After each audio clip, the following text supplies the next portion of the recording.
सभी देशवासियों को मैं नमस्कार। देखिए, बड़े गर्व से कहते हैं हम भारतीय हैं, लेकिन भारतीय होने की परिभाषा शायद कुछ लोग भूल चुके हैं।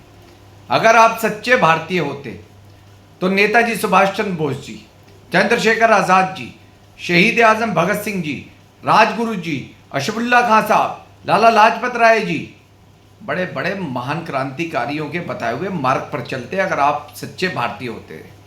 और मैंने ये बात किसके लिए कही है? कुछ भारतीयों के लिए। आप अपने आप को बड़े गर्व से कहते हैं हम भारतीय हैं।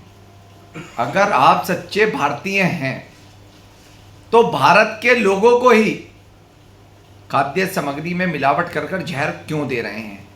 अगर आप सच्चे भारतीय हैं, भारतीयों को ही खाद्य सामग्री में मिलावट कर कर जहर क्यों दे रहे हैं और अपने ही लोगों को मौत के मुंह में क्यों पहुंचा रहे हैं? अगर आप भारतीय हैं, इसीलिए आप भारतीय हैं ही नहीं। भारत के अंदर कुछ समय के पश्चात आतंकी घटनाएं होती रहती हैं, निरंतर आतंकियों के मुकदमे लड़े जाते हैं और आतंकियों की फांसी रुकवाने के लिए सर्वोच्च न्यायालय रात को 2 बजे खुलवा दी जाती है।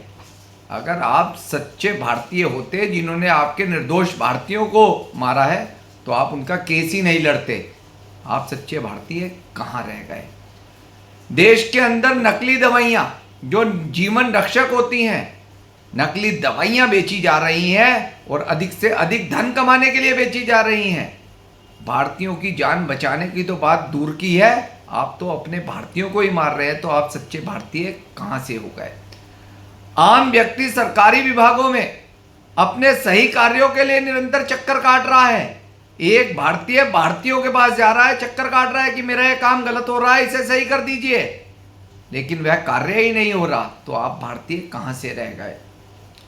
जो देश के जवान न दिन देखते हैं, न रात देखते हैं, न सर्दी देखते हैं, न गर्मी देखते हैं, सीमाओं पर तैनात हैं कि हमारे भारतीयों को कुछ ना हो जाए, यहाँ के लोग उन पर पत्थरबाजी तक कर देते हैं। तो आप भारतीय कहाँ रह गए? आप किसी भी क्षेत्र में चले जाए, आपको अपने काम को करवाने के लिए निरंतर चक्कर भारतीय ही कटवा रहा है। तो आप भारतीय कहाँ रह गए? छोटी छोटी बहन बेटियों का अपहरण कर उनके अंगों को बेचा जा रहा है। एक भारतीय बच्चों का अपहरण करता है और उनके अंगों को बेचा जा रहा है और अधिक से अधिक धन कमाने के लिए। तो आप भारतीय कहाँ रह गए? इसीलिए अगर सच्चे भारतीय हैं तो भारत के हितों के लिए काम करें। जो हमारे बड़े बड़े महान क्रांतिकारियों ने इस देश को बचाने के लिए अपने प्राणों के बलिदान दिए हैं, कम से कम उनका तो महत्व समझिए, तब आप सच्चे भारतीय बनेंगे।